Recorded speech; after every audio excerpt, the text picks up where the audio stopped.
Hey guys, what's up? Today's podcast is brought to you by Audible. Get a free audiobook download and 30-day free trial at audibletrial.com/eggs show. That's EGGSSHOW.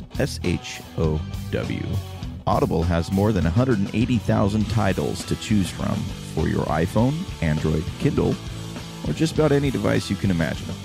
As Eggs listeners, you can download a free audiobook today by visiting audibletrial.com/eggs show. Bang ding ding, trademark. He come out 6'7" tall. Bang ding ding, 1 inch tall.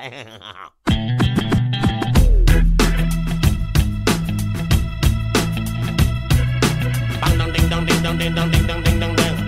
It is a perfect day. Woke up to the sound of the garbage truck again. Upstairs neighbor's toilet's leaking on my head. Cars broke down, I missed the bus, there runs at 10. I had a feeling this was a day to stay in bed. I finally left my pad right on the jumper's cloud roof. A police officer pulled out his gun and said, I said, sir, you got the wrong guy. I guess it's just a perfect day. It's just a perfect day. Na, na, na, na,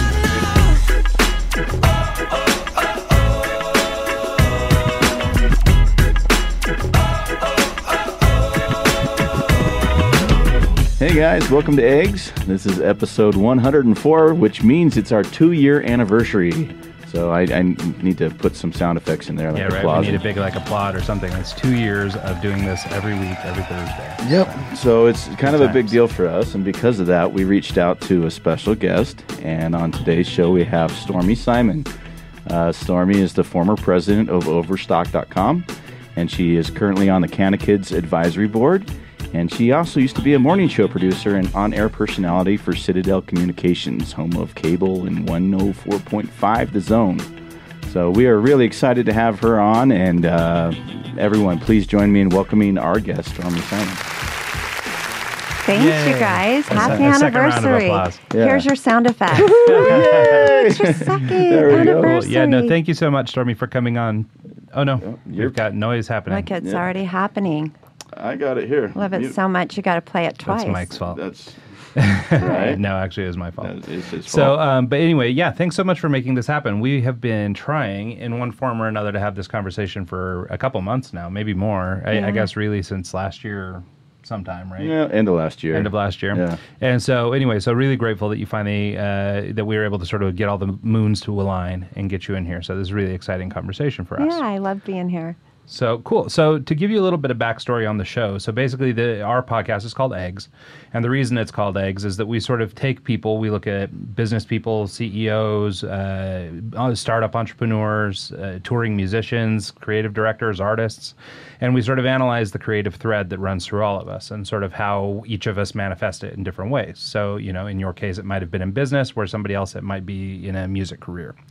And so, but what we do is we sort of take apart their process and think about it in terms of coop to table. So moving from sort of the early days to where we are now and where we're headed. Nice. And so, and you have a long storied career, an interesting career. So I think it'd be really cool to sort of delve into that a little bit. So maybe let's start at the beginning. Wow. Yeah. So are we talking about the Overstock career or just like career life, let's start adult life? post high school first thing from there and kind of work our way to now.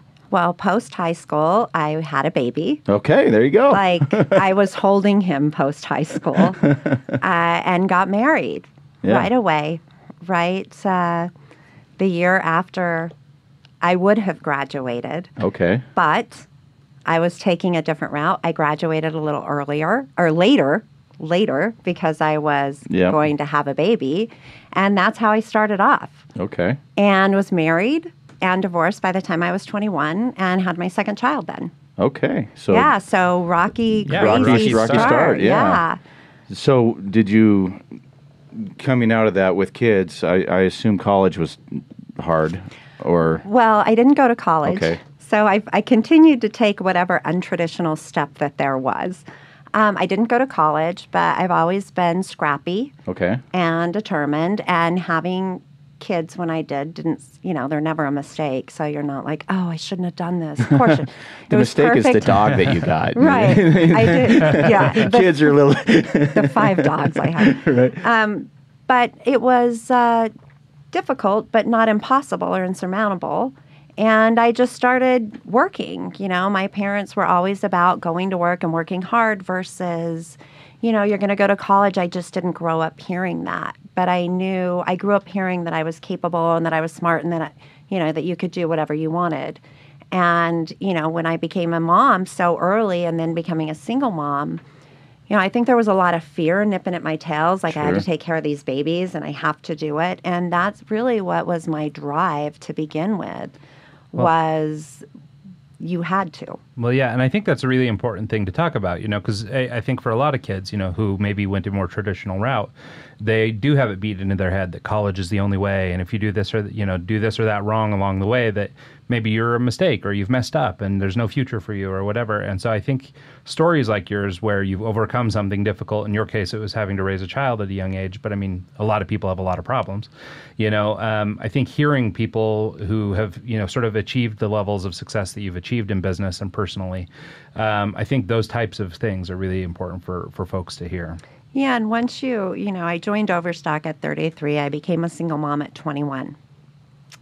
Once you've done that for 12 years, you can pretty much do about anything. Yeah. You make the ends meet. It's like, can I balance a budget? Yes, I can. Well, that and just scheduling, like his kid schedule, like soccer with one kid, lacrosse with another, football. Yeah, it's everything. Yeah. So, and, and I was raised by a single mother too, so I can understand the sort of the struggle. My mom at the time, when I was coming up, was still going through college herself and everything else. She had me a little later in life, but she had gone back to school to get an education and become a teacher. And, and I was there through all that and through her working and school and everything and trying to make things work.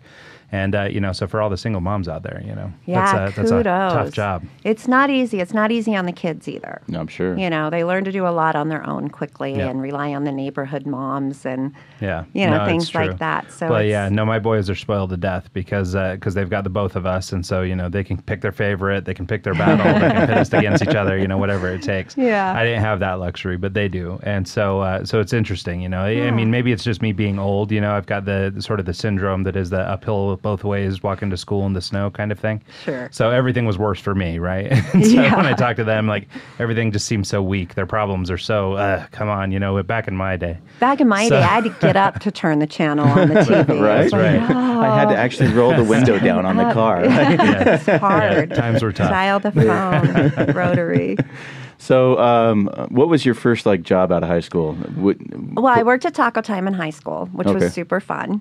And my first job out of high school was at Peter Piper Pizza in Arizona. After that, I worked in Allen, a hardware store in Tooele where I grew up, and little things like that. But I would say my first business job, where I could have started my career there, was in '91 at a place called Best Video, and I had gone in as an administrative assistant full-time, which I'd done a lot of part-time work in offices, but that was the first time that, it was kind of committed and, had a real boss, wasn't individually guiding myself or on a team, but, had to check in with someone every time. So this is sort of like a theory that we've always had, or that I've always had, is I think it's really important for kids to work in customer service early on.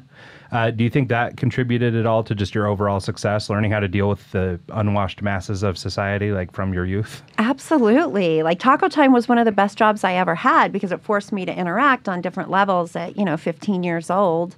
I'd never had to do before. And I think that customer service in any sense, it's truly the soul of a company. Yeah. I built my, big part of my career off of that. But I do believe that this electronic age is a little dangerous because it allows us, 10 degrees of separation before we actually have interactions. Sure.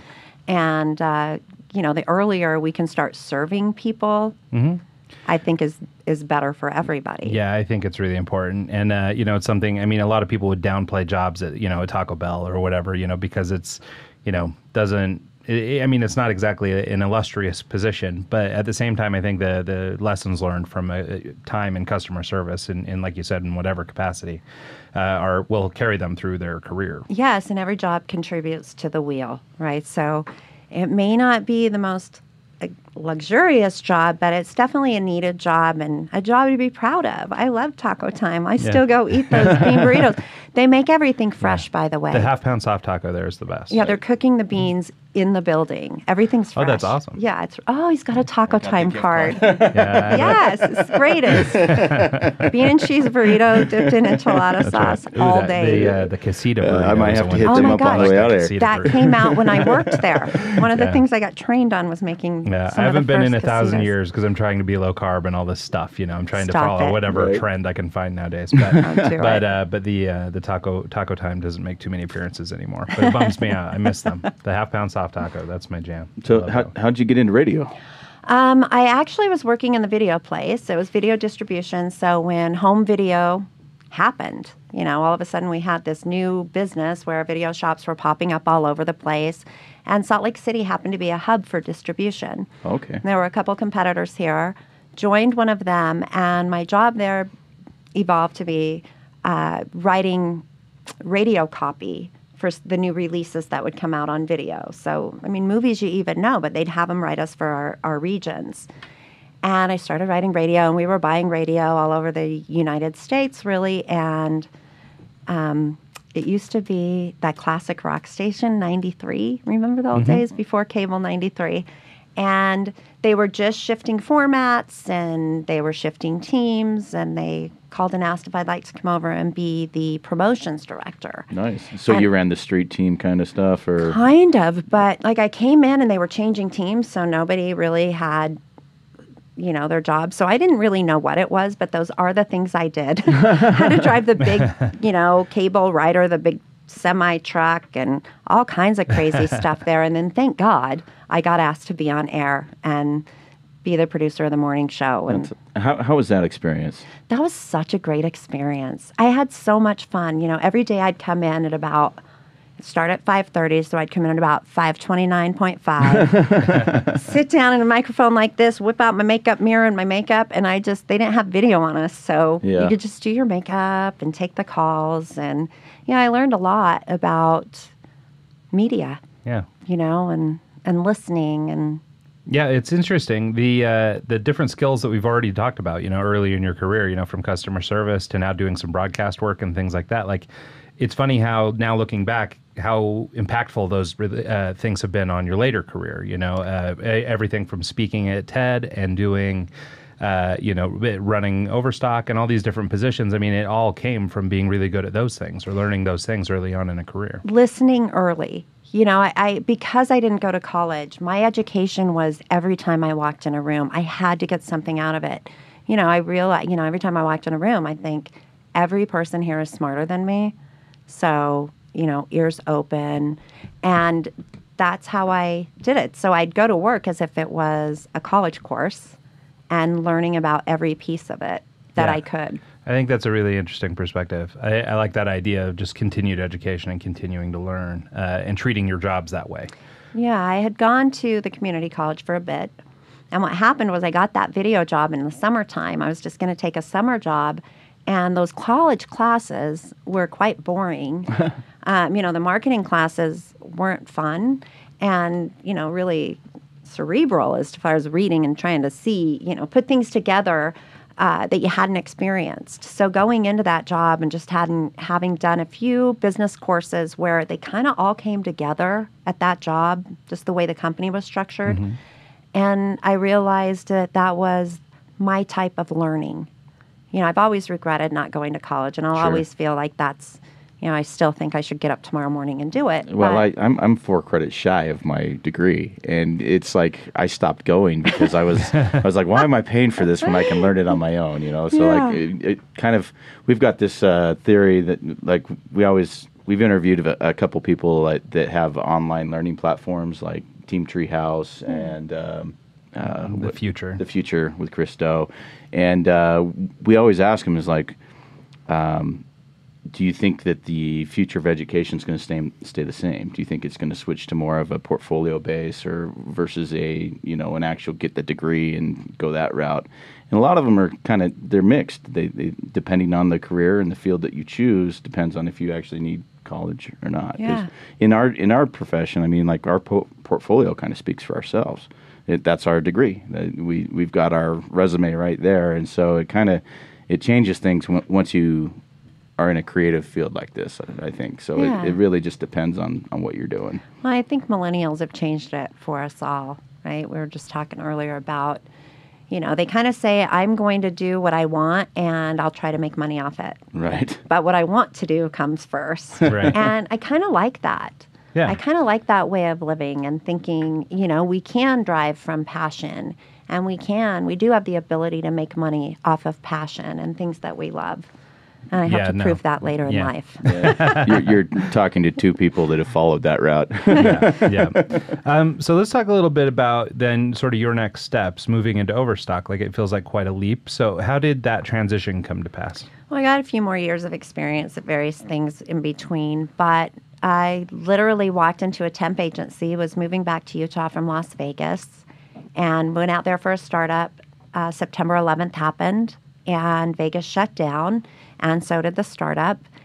And, I moved back to Utah and was going to go to college, ironically. So I was looking at classes. It was wintertime. It was freezing cold. I move in with my mom.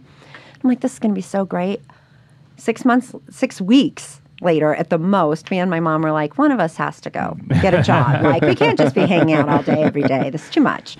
And I went to a temp agency, guided there by a friend. Women had just opened the temp agency, and it was almost like this synchronistic steps that led me right to it. It's amazing how that kind of works out. Where Yeah. Looking back, hindsight 2020, that one meeting, that one person, hey, you should go here, you should do that, can completely change the course of your life. And it's amazing how that works. It's exactly what happened. So entry-level position at Overstock? Entry-level temp position, cold calling businesses to buy bulk. Because we would buy 5,000 vacuums and say, we might be able to move 2,000 online, let's flip the other 3,000. Stormy and these other people would be calling on the phone while I was going to go to college. So I was like, yeah, I'll call people on the phone. And I just started making these relationships and selling so much that I was the top salesperson. And then within about 90 days, they made me a permanent employee. I decided to stay because I placed an order, and I was obsessed that you could now shop and get like sunglasses in the mail. And I was like, oh my gosh, and they were such a good deal. And it was like I had a secret. Yeah. You Well, know? that's one of those things with Overstock. Like, I think people don't realize how long they've been around because Yeah. they were one of the early guys. I vaguely remember them from the early days of the internet. I mean, you had your Amazon, but still online buying was becoming kind of I don't know, it was new, it was novel still. And then Overstock came along and, sort of revolutionized the space in their way. And so it's, I don't know, it's really interesting, to kind of think back to how it was, before we placed every order online. Oh, yeah. I remember when Google started. Yeah. Like when Google became a place that you go, we were AOL, MSN, and Yahoo. Mm-hmm. I have a buddy that I just reached out to the other day, and I was like, what's your email address? He's like, blah, blah, blah, at Yahoo. And he's like, yeah, I'm not lying. It's still at Yahoo. It's incredible, right? It's incredible. Yeah. And Facebook, I was CMO when Facebook came out, and Twitter was the big one for me. I was like, what are we doing? Yeah. You only 120 characters? And I just couldn't get my head around Twitter. It was like, okay, we have to what? And, it was just, it continued that, the pioneering kept continuing as, the internet or digital marketing or digital interactions became more and more accessible and mainstream. CMO, Chief Marketing Officer? Yeah. So how did you stay on top of it? I mean, like learning the new tech and knowing what's hot, what should I do? Should I go with Twitter? Should I go with, Google AdWords? Or like, I'm sure you had people that... Really smart people. That's usually what comes down to. You just hire the people that know what you're doing and make sure they... yeah, but you couldn't find them. When social media started, we'd be like, we need a social media person. You'd go out in the world and realize it started at the same time for everyone. Yeah. There weren't professionals in it, so you knew that you were the professional. But that was my entire career at Overstock was, you show up and it's a blank whiteboard that day because no one's selling anything online. It was Amazon doing books, eBay, which is peer-to-peer. And then Overstock really came in and said, let's sell some vacuums and rugs and really big things. And we did. But there wasn't a playbook. And for customer service, there wasn't a playbook on how you serviced millions of people online that you've never met or walked in the door or had a return. And we just figured it out every day. And by the time, I was 7 years in my career when I became CMO. And by that time, I had an innate knowledge of e-commerce and the build because I do remember before and, coming in and kind of being a part of what made it happen. So by the time Facebook came along, I knew enough about everything else that there might be ways to make it work. And we played super safe and didn't know how to interact as a brand that monetizes off people in a social space. And what did social mean at the time? And we spent a lot of time just kind of hands off and letting consumers decide what they wanted to do there. Interesting. Yeah, because Facebook was free. Yeah. Nobody was paying for anything. There were no sponsored ads. You just did whatever you wanted. Back in the good old days, right? Yeah, I remember when. Well, and it does seem that like from those early days, the e-commerce online has sort of moved in kind of interesting ways, from where this whole economy of free things, the Facebooks, the Twitters, and having access to all this inexpensive stuff, and then Amazon making everything really cheap, and same with Overstock doing that. And selling these bulk products and refurbs or whatever they were doing at the time. Yeah. It made for a really interesting, like kind of Wild West e-commerce land. Absolutely. When you think of the brick and mortars and how long, I used to think about, I'd use this analogy, like, established companies, brick and mortar companies are like a yacht, right? They're so big and huge. And then we come in on a jet ski and we're like, hey, turn left. And we're like, whoop. And they're like, shifting down 1 degree turn per 5 minutes. Who knows? Yeah. But it was a different navigational pull, right? And I remember having conversations with brands and saying, you can just go directly online, and them saying, it just doesn't make sense for us. It took a long time for brick and mortar to really follow. And I still think today there's a struggle in the online experience and the in-store experience. And Nordstrom is doing a good job right now with the pickup in store. Mm-hmm. Yeah. If you go to a Nordstrom, you'll hardly ever find your size, but there's tons of bags to be picked up. Sure. And I think it's been a long haul for the real estate retailers to adjust. Even like the Fred Meyers and the grocery chains that are starting to do that pickup delivery thing. I have a friend that just had a newborn, and she has a 3-year-old too, and she loves it because she just drives up, they load her car, she doesn't even have to take the kids inside. And that right there sells it for her. She's like, yeah, it's a $5, $6, $7 extra fee, but not having to deal with the kids wanting this and that through the grocery store makes up for it. She loves it. Every time. Yeah, it's amazing how things change so fast and rapidly. Like I spent some time in the Philippines, and I was gone for a few years, came back, and it was the same time that like the self-checkout lines came to thing. I had never seen those before, and I came back, and I go and I stand up, and I'm just standing there for like 5 minutes waiting for someone to come up. And when they come up, they're like, yeah, you got to do this. I got to do this myself? What? But I mean, in the short space of 2 years, like that wasn't a thing, and now it is. And with the advent of the internet and the online shopping and Amazon, and just in a short period of time, everyone's playing catch up, trying to figure out what to do with it. Yeah, and it's funny too, because even now, like my background, or I work in marketing and advertising and things like that, and it's funny how many big companies still aren't there yet, haven't figured out what their version of online or what their hybrid of online and brick and mortar is. I mean, it's amazing to me how much space there is, because for people like you and I who've spent a lot of time in this space, like it becomes second nature. You start to understand how the business works and how things work, but then you go talk to somebody about it and they're like, oh, we still haven't decided on this or what, and it's like, What a weird thing to be, several years into this now. Like, I mean, this has been going on for a while. Yeah. And it took you so long to adapt or embrace or, take on this new technology, whichever version of it you need, whether it's on, online e-commerce or if it's just social media and using that as part of your marketing mix, all the way down to with websites and designing them for mobile devices. I mean, every statistic says almost everybody's looking at your website on their mobile, and there's still a significant portion of websites that just don't work right on mobile. That's the truth. Yeah, but it's but we've been around it now. It's like, come on, there's no excuses anymore. And I think that the larger companies, not by their own fault, but maybe a little bit, they become bureaucratic. So you've got all these layers, and whether it's you think of the car industry. Sure. And how electronic cards are hybrids, and how long it took our players, like the Players of America, to really get involved. Tesla came out. I can't remember who. Prius. Prius was the first one. But it was like it still took many years for them to adjust. Well, everyone was worried, like, oh, if the battery blows up, what do I do? Like, they're used to going in for oil if the battery changes. blows up. No, just put some gas in it. Right? I mean, it's a whole different... Well, and even just figuring out that technology, it's funny how rapidly that stuff's moving. I know my in-laws bought a hybrid But it's car. always a new company first. Yeah, right. It's not an old company. You didn't hear GM going, hey, we just decided we're going to make the electronic car is going to be so great for you.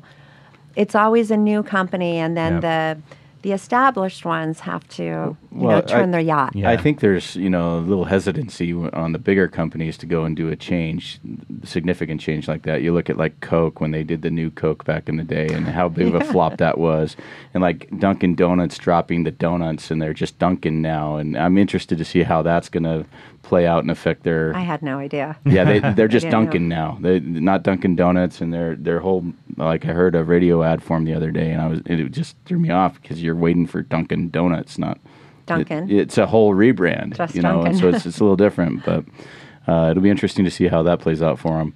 Well, and to your point about these, titanic businesses trying to pivot, I think, I don't remember the exact number, so nobody texts me or anything. But, but they say like an automotive, a car's in the pipeline for 9 or 10 years before it actually gets produced, So, how agile could you be? Right. It took a long time for like Bluetooth to get into cars. And just now we're coming into this revolution where you can download podcasts, for example, into cars, sort of the way that you would with a TiVo or something. You'll be able to on-demand podcasting because now we can connect wirelessly and all this stuff. But podcasts have been around for years, nearly 10, and it's like we're just now getting there in cars. Yeah, it's interesting. We've been early in some industries. Yeah. Well, and your experience at Overstock, you guys were innovating in a lot of those spaces too. So that's I think pretty cool that you kind of got to be there for that whole kind of crest. It was a good ride. That's Definitely. Awesome. How long were you the CMO before you became president? Well, I went from CMO, that was in 2008, maybe 7 or 8, through 2011, and I moved on to do I had done customer care. I took over customer care in 2006, and it was a great success.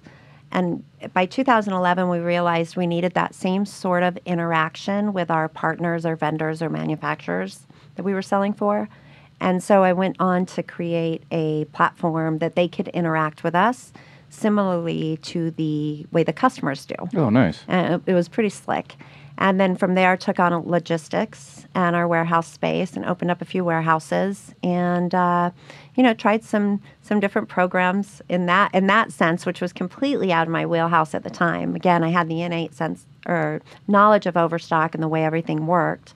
So it was definitely a stretch, but I stepped up and did it, and we did a great job. And then by 2013, I became president. That's great. That's great. Well, and what was that like for you? So, not to get too bogged down in the gender game or anything, but we've had a lot of CEOs on, but you're our first female CEO, really. We've had, some home-based mothers and stuff that have had businesses and things on the show. But, you were a female CEO in a time when that wasn't everywhere. And even now, it's not really everywhere, but, you were way ahead of the curve.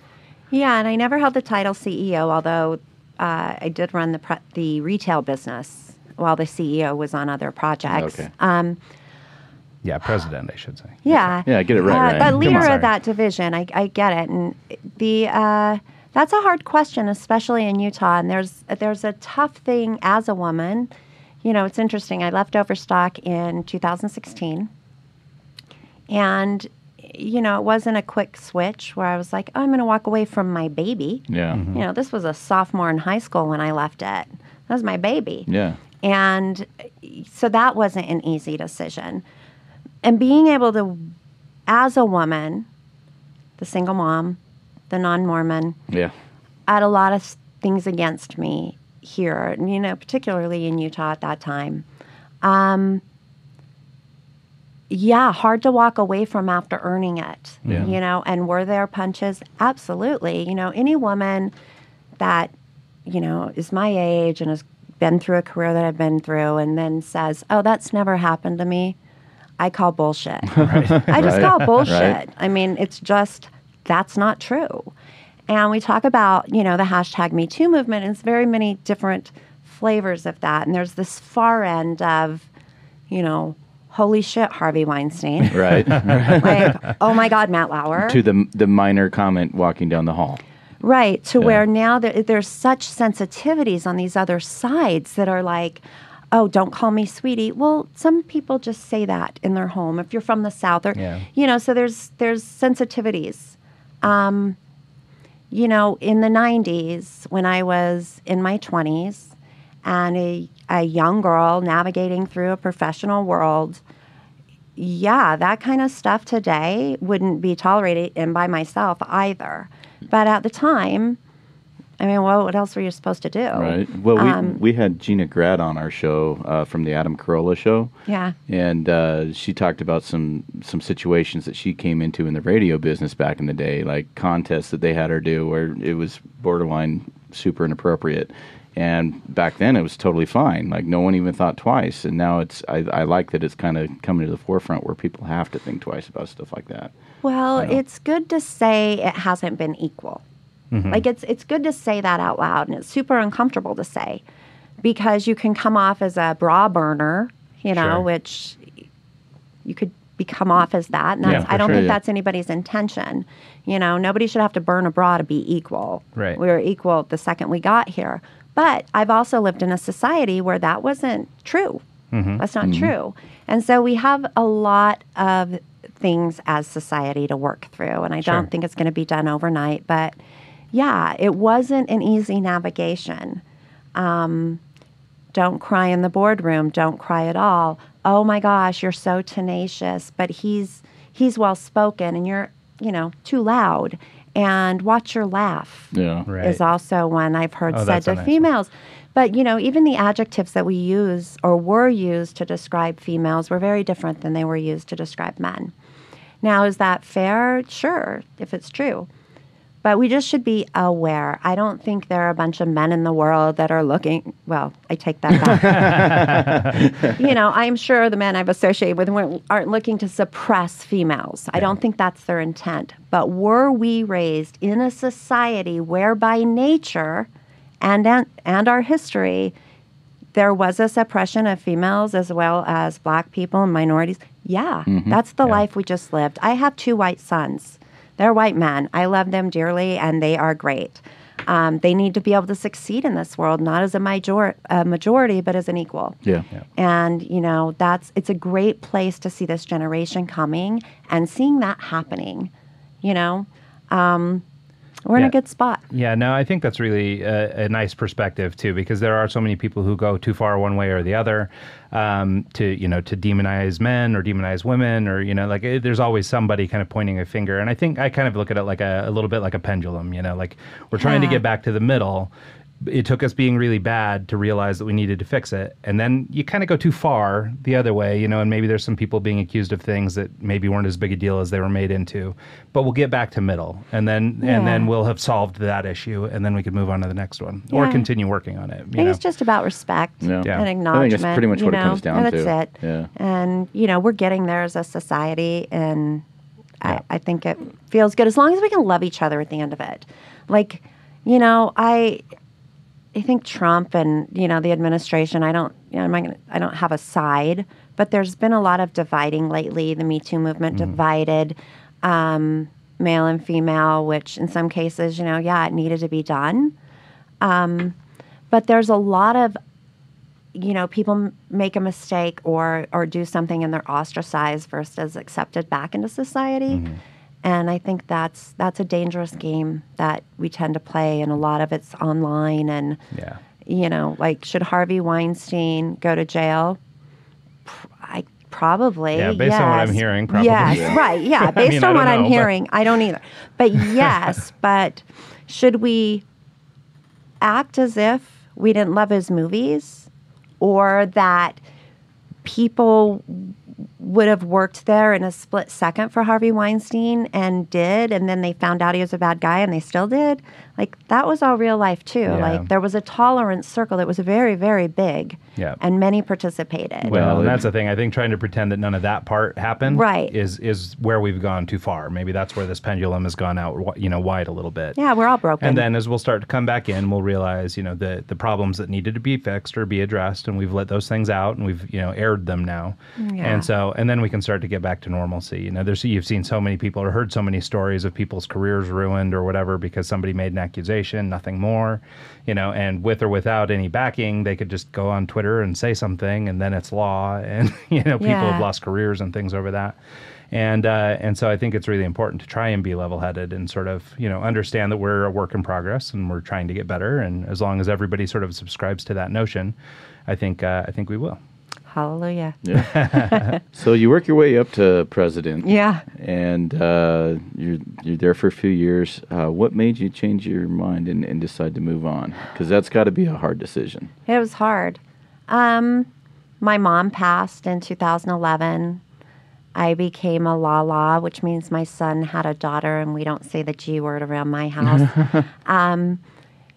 And I kind of started reflecting back on how I had spent, I'm a mom at 17, so a grown-up for a really long time, and a lot of responsibility at Overstock, and a lot had gone past. Like, it was a different place for the company.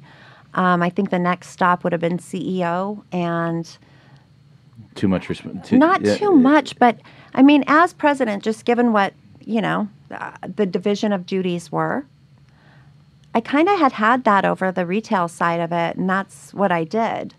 So it was just the end of it was time. It was time. I was done. I was ready to experience something else. I loved it. What a great opportunity.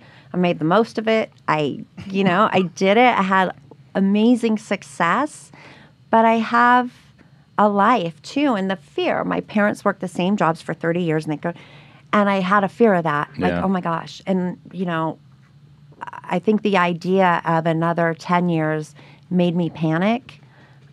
And the idea of having done so much young, like being an empty nester and having, a grandchild in my 40s. And that's exactly it right there, because you're still young. You're an empty nester when most people still have a 10-year-old, know, and so you started early, you got out early, so now you kind of have second half of your life. These are like my post-high school years. It's actually years. kind of a gift when you look back at it, because, same for me and my wife. We had our first at 24, so, semi-young, not Utah young, but young. Right. And, our kids will be out, right as we're getting into our late 40s, early 50s, Meanwhile, I'll come in with my first, and he'll be laughing the whole way. Poor Mike will be struggling. Yeah, but your kids will be more, mentally sound. So, but we will have, or I have a friend out in California. He's like 46, and he just had his first, I guess now just his second.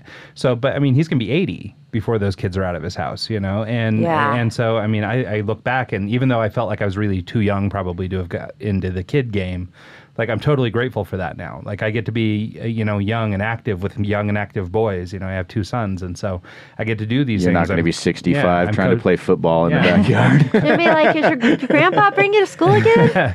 Yeah, I mean, I'm coaching football with them. I'm doing all these things, and it's because I can. When my friend is 61 and trying to help them through football or something, he's probably not going to be all that dislocate inclined. A hip. And I could not have a young child right now under any circumstance. It would just be over. Yeah. Well, it's nice used to be a Lala. I'm a Lala, yeah. I almost dropped the G word. I want to get trouble. Yeah, we don't do the G word at Lala's. Excellent. I like that. All right. So let's talk about then, you said you were looking for something new. Well, what was it? Where did you go from Overstock? Well, I made the most radical jump one could make, but I had told myself, if I was leaving e-commerce, would I just enter e-commerce? Like, was I leaving a company or a lifestyle?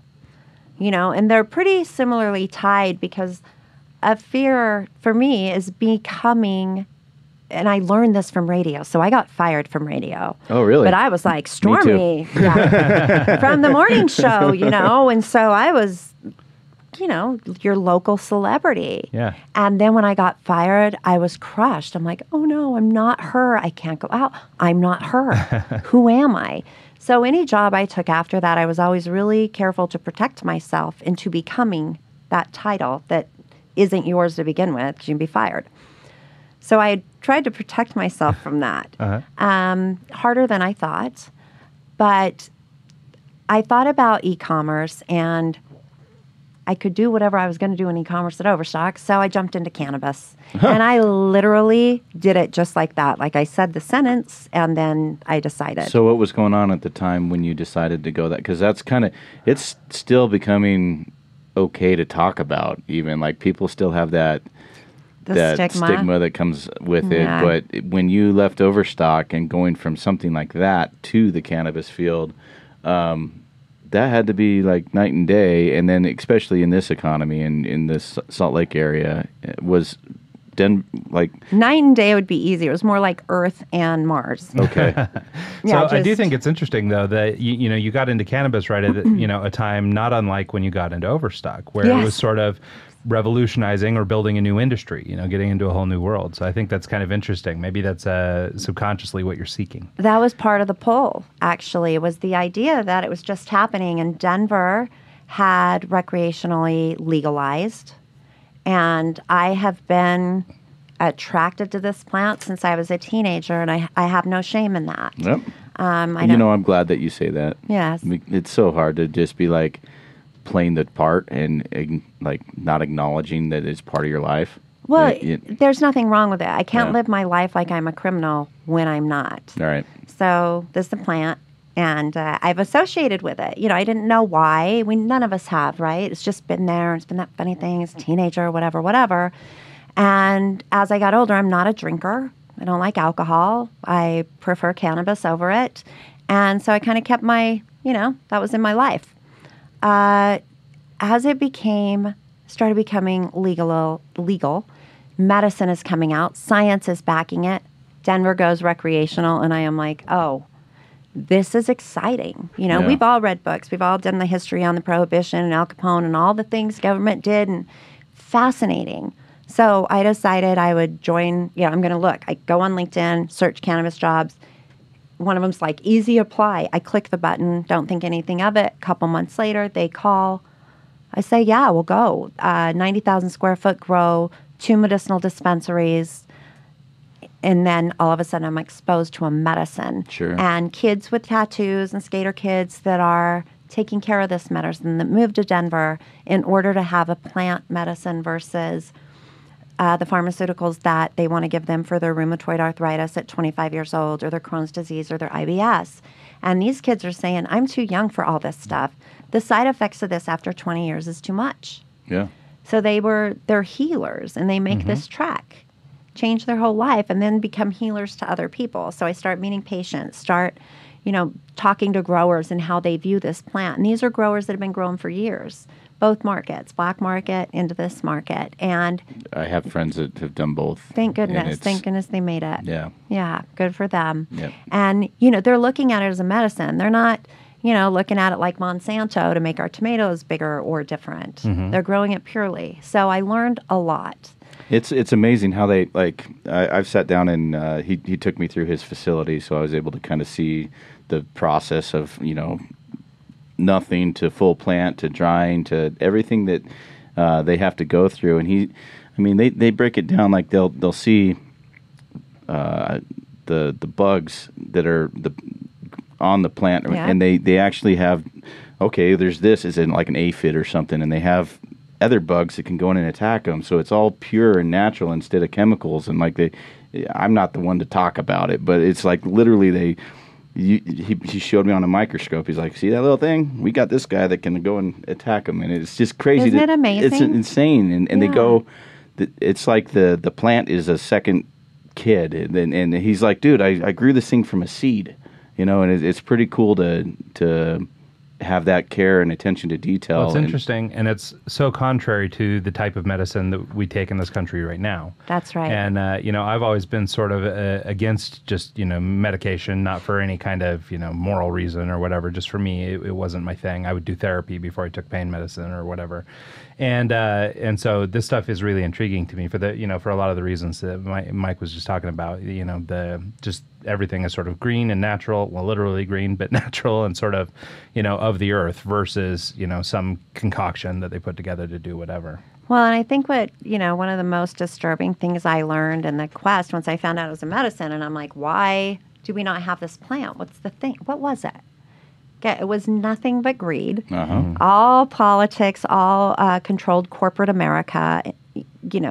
For hemp, the reefer for oil. madness back in the 30s. Right. Your talk Suppression at of- Utah Can last year, like, props. I really enjoyed your talk. Thanks. Like, Well, it led a different life for me. Instead of jumping in, and I thought I'm going to make a brand. I'm going to be it's my dream. I'm going to do this and that. And then what I realized is, it's really hard to do that when there's so many people in prison for nonviolent crimes, and when you think of, the African American community and the Mexican community, I guess it would be Latino community, that have been targeted. Like Specifically for it. literally Yeah. targeted from the 1930s for this purpose. Well, that's what they branded it as. Right. It's just, it's so disheartening that until our government wants to correct it, instead of line up the pharmaceuticals to get in line to make the big money like we just did, when history keeps repeating itself, I think that's part of the movement. People start to make a stand. And, this is a really unique opportunity for people to get their arms around a medicine. I don't think it happened quick enough. I think the pharmaceutical companies are going to get in and have it. Yeah, I think it's too late, but it was an interesting beginning, and that's what I was hopeful for is, can the states push this so far that the feds have to catch up? Maybe, but I think they're caught up. I think they started buying out the property and getting the infrastructure set up once they saw the writing on the wall. Well, and the pharmaceutical companies have put in for patents and IPs over certain benefits that the plant will have over illnesses. That's insanity. And, it really is. And it's all good because the science is there and we need plant-based medicine. But I'm not sure who should own the plant. Right. Well, aren't they getting down to like the real nitty gritty where they can use blockchain to track the seeds and all sorts of craziness? Oh, the blockchain is the best. Yeah, blockchain for everything. Yeah.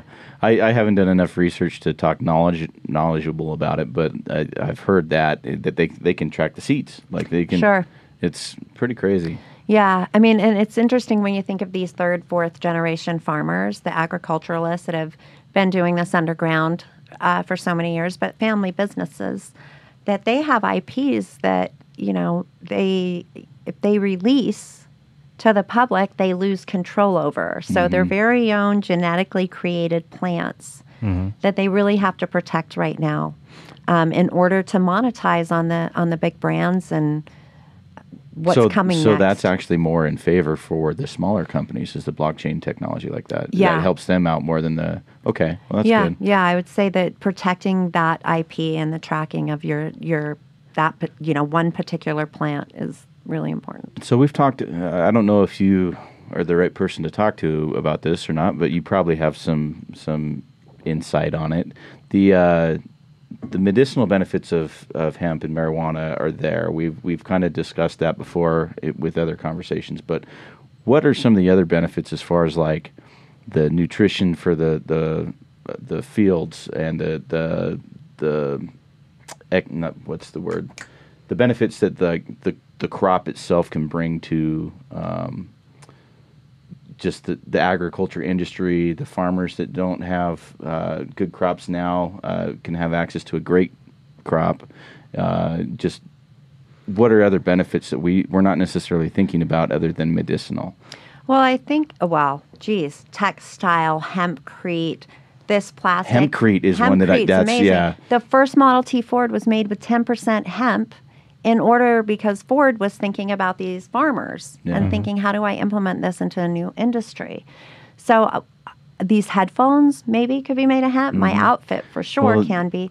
One of the speakers that we talked last year, and like there's a plane made out of hemp. Jay Leno has a car made out of hemp. It's crazy. Yeah.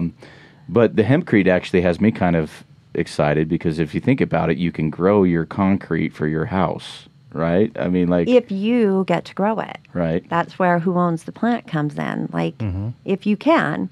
But as of today, you can't grow the concrete for your house, and you can't grow the lotion for your skin. That's crazy. Yeah, and it grows like a weed. I mean, it wasn't called weed for nothing. Right. If you want the medicinal property punch stuff, yes, you've got to culture it and, nurture it. But as far as, growing out some hemp, I mean, it's grown easily. I'm sure there's better quality. Yeah, I know indoor grows. I'm not familiar with outdoor. To the point that I could talk about how it works. Yeah, right. But, that's a good question. You can grow a tomato.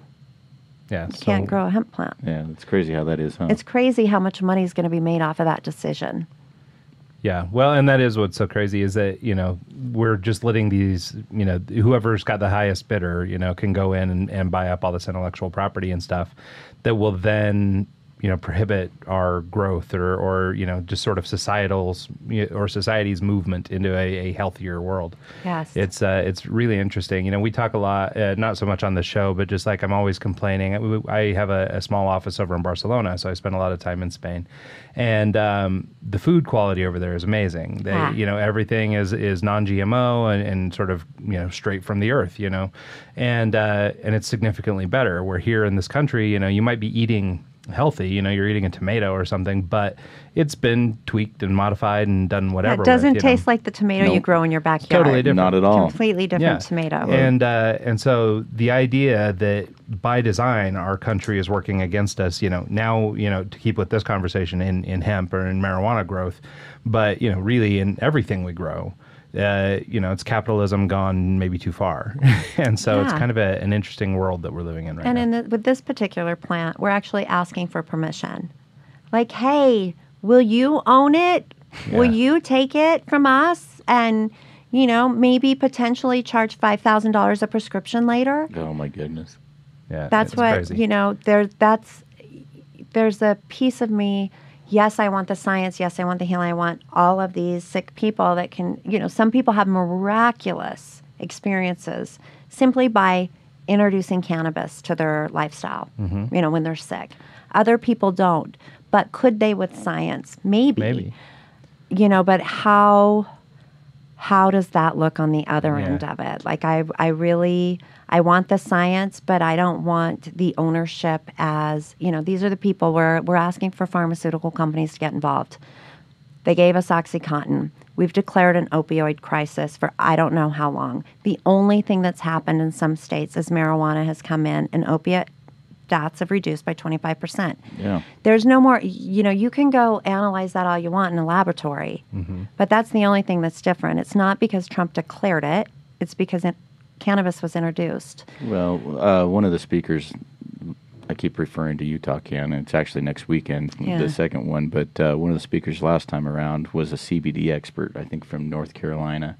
And he came in, he talked about how they use CBD to help people get off of prescription drugs.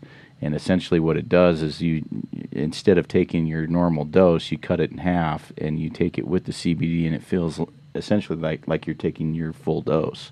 And so they're able to kind of gradually wean them off of the opioids by using CBD.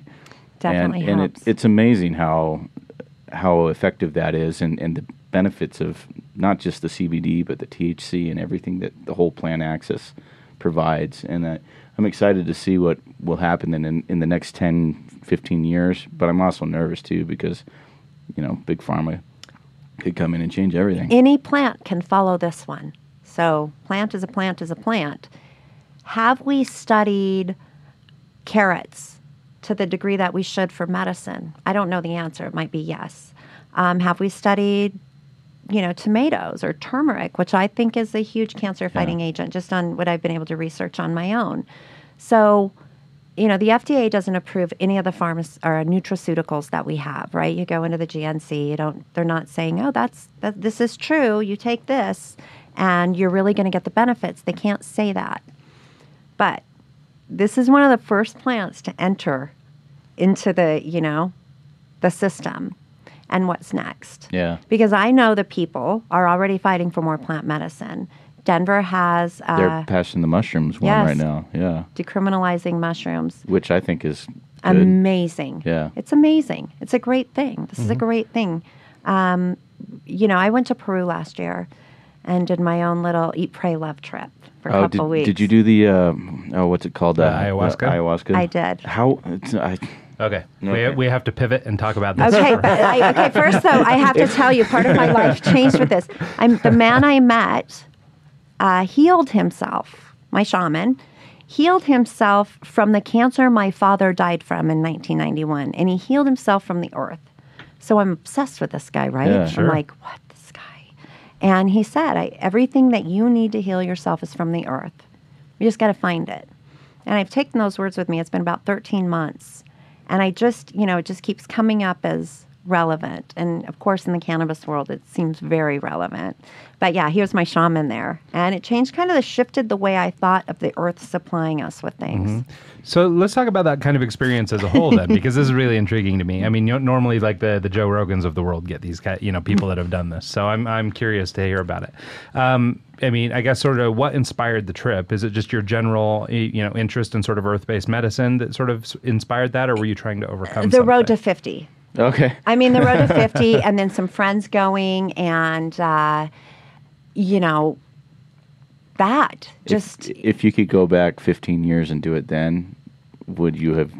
Do you see a benefit of doing it then, or was that the perfect time? Okay. So what they believe in Peru, and these are very ritualistic rites of passages that are not done, for a psychedelic rush. They're done with intent and purpose. So people could relate it to a religious experience or a religious thing that they want to do. That keeps coming up over and over again. Yes. So it's a rites of passage, and I had to be in my state of mind, to understand all of that. The other thing that people say a lot is it's called Pachamama, the ayahuasca plant. So it's of Mother Earth, and it's got this female energy. And they'll say, oh, she'll call you, right? So people say they're called to it. And I didn't know much about it until I got called. Then I was like, what is this? And why am I pulled to do this? Why am I so quick to say yes? And what's going on? Read a little bit about it, just enough of the older text, not like people that are going to Peru and going in a group and into a chapel. Yeah, not the new modern tourist version of this, but the older version. The purpose. What was the purpose? What were people actually doing, and why has it been around for thousands of years? And I found that interesting, and I went all in. I did every practice, meditation, the yoga, the cleansing of the diet, the vegan. I just did all of it for the full, the full purpose that it was intended for, at least when it was started thousands of years ago. Mm-hmm. That's neat. And yeah, so can you talk about, you don't have to get too personal, but what happened? Yeah. But can you talk a little bit about the experience? We don't need to know about any, buckets you had to carry around or any of that kind of stuff necessarily, but I think it'd be interesting to hear. I would summarize this, that it was a unique experience, and I try not to share it because I think it's that unique for everyone. Sure. And I wouldn't want to influence somebody because we were in a group of 11 and everyone had very different experiences, and I think that by talking about mine or giving an idea of what it might be like for someone isn't the best, because it's really whatever you need it to be at the time. I'm sure it's kind of like waking up from an awesome dream and not writing it down and then trying to remember it a week later.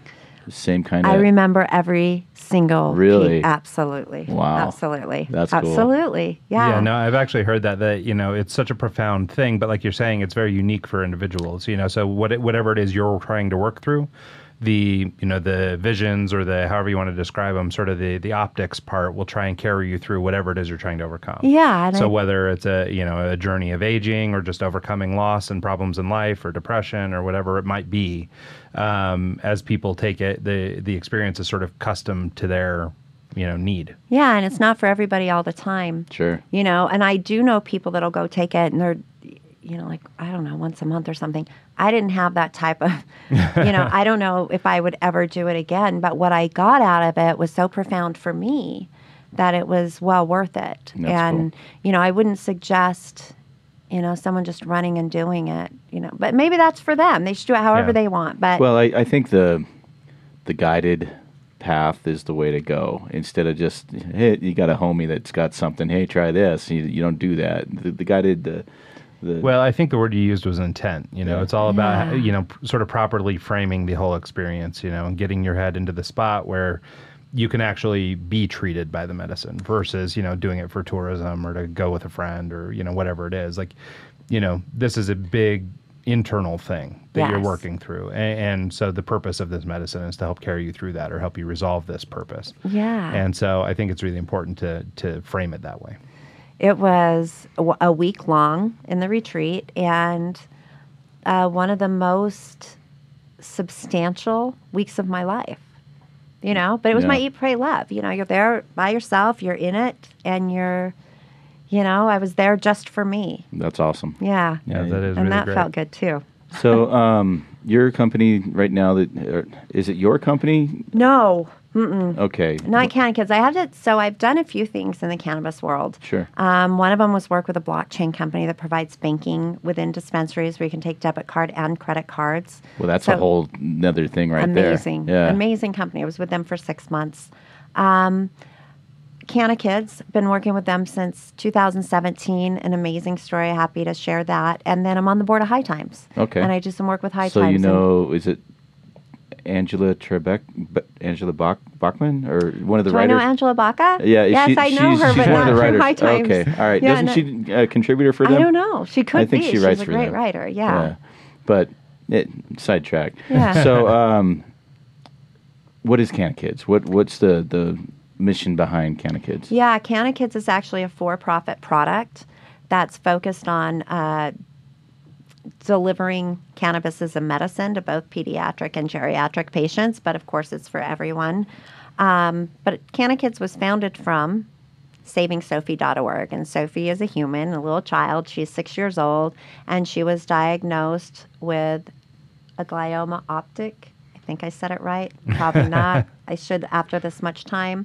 Tumor in her brain, and her mom, Tracy Ryan, one of the strongest women I know, and her dad, Josh, Sophie's dad, Josh, were kind of freaked out by chemo on an 8-month-old baby. Understandable. Started exploring other options, started going down the cannabis route with force and determination, and started having successes. And Sophie's tumor would shrink. It's been a 6-year journey. They're well down the path. They have hospitals now engaged to start doing this research with cannabis and cancer. They have a piece of Sophie's tumor alive in mice to begin researching on that particular type of cancer. Because when you think about this, babies aren't born with brain tumors. Yeah. Thank goodness. Yeah. So when they are, the amount of research you can get done off this one little human in order to make it better for other little humans you're not going to get a lot. There's so many variations in what these babies go So through. they cut out a piece of her tumor. They were taking it out, and Tracy fought for the right for that and had it shipped, I think, to Israel. But she's a badass. Isn't Israel one of the better as my far as like the knowledge behind the plant? Like, they're like one of the best Well, places. they're to allowed go. to test it, right? Because here we Yes. still can't test because it's still Schedule 1, right? Well, we So, can like, test, but the medicinal government won't studies aren't- acknowledge it as a test. Got it. Yeah. So it can be done. But we're getting a lot more info from like Canada, and because of Yeah. of that, and Israel's contribution to it. Yeah, I mean, Canada just came in and kicked our butts on this. Yeah. Everybody, all of the companies are going there to go public, and that was a good decision on their end, I think. Yeah, I agree.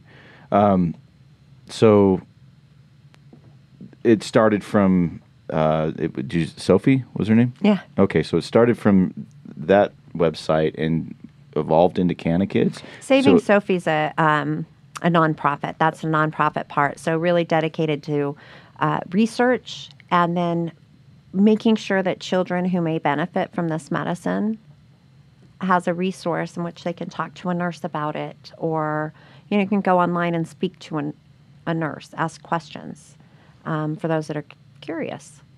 Yeah. Well, go ahead. Yeah, I was going to say, I think, it's probably important for organizations like that to exist, though, because like for people with kids, cannabis might not be your number one. There's a lot of stigma attached and, sort of misinformation and stuff floating around in the ether. You might not think, this is the right thing for my child right out the door. And so I think it's important that people like this are advocating on behalf of CBD or the plant or whatever it is their focus is, and cannabis for children, because I don't think a lot of people would go there as their first one. I mean, it took desperation in the case of Sophie. I think it's interesting, right? Because those are folks that show their kid on YouTube after they get their wisdom teeth out, and they're like, "Hey," and they're funny. That was trendy for a while. Funny. I am so glad phones weren't out when I got that done, because I would.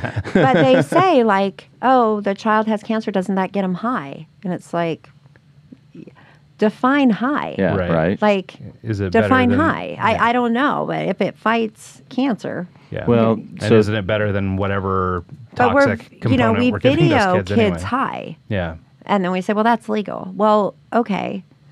But it's still a form of kids being medicated and having an altercation on their Sure. mental state. Right. So I compare it to that. Like, do you take away that numbing agent to get your molars pulled and, that gas or whatever it is that makes us so high when that happens? Yeah. Would you take that away and just do it cold turkey, just rip them out because I don't want to be high? No, of course not. Well, There's a benefit to that. Right. And with the plants, actually a medicinal benefit. It's not just a numbing benefit. Well, it's not like they're using it just to get the kid high. They're using Right. it to address a problem. Landon's story is one that I kind of referenced before, and his story is really unique to me because I think they moved to Colorado, and then the state was trying to get him off of marijuana and back onto chemo, and it was a huge legal battle with that. And that to me is just asinine, the fact that he's got something that's working and we're going to take him away and put him in foster care and make him go back on chemo. And a huge legal battle, ended up moving to Portland, just nightmare of a situation. And if that's kind of what Canna Kids is about, is helping people like that, props. And there's many. There's Canna Moms. There are moms that are working to get medicine to children in states that they don't have access to it. But Canna Kids is actually about a product. Okay. And it's saying it's risky, right? Canna Kids. Yeah. Well, it was same funny name. because I went to your website, Yeah. and I go to it, and I'm like, cannakids.com. Are you over 18? Because the thing pops up, and I'm like, okay, this is kind of counter, Right. yeah, intuitive. So it's like kind of, it's sad that disclaimer has to be on the site when really you're trying to help kids in need, But it is, a testament to Tracy's determination in saying, no, it's Canna Kids. Yeah. It's for kids with cancer. Yeah. That's what it started as. And she's held firm to that. We shouldn't have a stigma in regards to what science is proving to be true. Yeah. Well, I think Landon was the youngest medical card holder in history, I think. Is that right? Yeah, Was I think he the youngest? The first one, I think he was like 4 or 5 when he got it. And It's then amazing. It's crazy. Well, and then like Doug Rice's daughter, same kind of situation. It's just, if there's a need, we need to address it. And if chemo isn't working or there's a better solution. Well, even if it is, we have to have a choice. There's a predetermined way that we medicate ourselves, and it has nothing to do with our opinion. Yeah. It has nothing to do with our voice. It only has to do with, the way it's set up. And I have a problem with that personally. So I try to be the voice in my medical care. Am I grateful for Western medicine? Yes. if I have cancer, will I be doing chemo and cannabis? Yes. I'll never turn my back on it. But to just say we're right, this is the pain pill you will take, even if it kills you. Even if it kills you. But you're going to do it. But if you want to do cannabis, we'll take your kid, we'll come after you. To me, that's a broken system. And this plant has exposed that for me. It's been through the process of understanding this plant and kind of its suppression and prohibition and all of the people that benefited from that prohibition. It's kind of exposed that maybe sometimes, we shouldn't just take what we get, but we should rethink it. We were talking about how do you get GM to make an electronic car? Yeah. Well, somebody else has to do it. And maybe the people are on the jet ski right now and the government's still in the pharmaceutical Titanic. Yeah. And we're on a jet ski saying I think we can do better. Maybe it's going to disrupt the system. And my hope is that it does, because we do have choices. If we can get science to back it, you go to Peru, they'll tell you 1,000 different choices. Yeah. And a man that lived, my dad did chemo. He didn't live. This man didn't and did. Why is that? Might work for one and not the other, but the science needs to be more earthly point. Yeah, why aren't we at least exploring it? Right. Yeah. Why aren't we exploring it? And why, when we do want to explore it, do we punish people or make them leave their homes or, whatever it is? And I get the controversy of cannabis. I'm on the far end of that spectrum to just say, I'm going to advocate for it, even if it's wrong. Yeah. Yeah, I love that. I think that's a nice little full circle moment back to what Mama was saying. Yeah. So I think that's great. So I guess to sort of wind down, we're getting sort of to the end of this thing. What does the future look like for Stormy? What are you working on these days, and what do you hope to do in the future? I'm actually working on a podcast. Oh, excellent! There you go. We might be able to. Yeah. I know. I know a guy that knows a guy. Yeah, and I'm working on that, and that's been really fun trying to get creative and figure out what to do. Have you done any episodes? No. It's that fresh, but I have a name. Oh, cool. What's it going to be? The Tribe Talk. I like it. Yeah, the Tribe Talk. And I'll keep a surprise what it starts off with, but it'll be fun. And I'm hoping to get it launched this summer, but I'm not. Excellent. Well, not to do too many self-righteous plugs, but yes, of course, we can help facilitate some of that. I'd love to have you guys on. Let's wrap. So, all right. Well, where can people find you, Stormy? Where can they learn more about what you're doing, where you are, if you're speaking places, things like that? Well, my social media accounts are pretty much where I'm at these days, and they're all under Stormy Simon, so it's easy to find me. And then, I'll be around doing this stuff with cannabis. I love it. Please educate yourself. There's one thing that I can ask listeners when they have an opinion about the plant. Just educate yourself on the science that has been done, and don't be afraid of what your parents told you. Right. Don't be afraid of that. We've been wrong a lot as humans, and this may be one time just to look back and readjust something we may have thought this entire time that isn't true, and then jump on the bandwagon. I love it. So cool. All right. Well, thanks to everybody who tuned in on the live stream. Everybody who will ultimately be hearing this show, our second-year anniversary. So that's really exciting. And if you have questions for Stormy or anything, look her up on social media, and we'll go from there. So thanks again, Stormy. We really appreciate your time, everything. Thank you. Mike, everybody. Thanks. And have a great week. You guys too. Thank you. Take care.